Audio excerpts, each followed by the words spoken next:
ஆசீர்வதிக்கப்பட்டவர்கள் கிறிஸ்தவர்கள் யார்? தேவனால் ஆசீர்வதிக்கப்பட்டவர்கள். அவிழ்க்கிறோம் ஆண்டவரே, இல்ல இல்ல, கட்டெல்லாம் அவிழ்த்தாச்சு. கடவுள் விடுதலை உண்டாவதாக, இல்ல இல்ல, ஏற்கனவே விடுதலை உண்டாக்கப்பட்டிருக்கிறது. சோ எல்லாமே நடந்திருக்கிறது, கடவுள் செஞ்சு முடிச்சிட்டாரு. இதை பற்றிய செய்தி தான் சுவிசேஷம் என்று நாம் சொல்லுகிறோம்.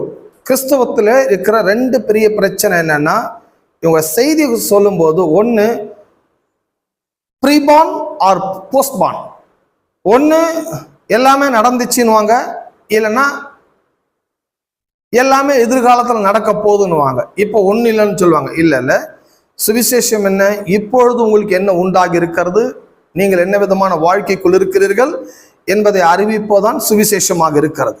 ஓகே, நம்ம இதில் கவனிக்கும் போது கடவுள் என்ன செய்தி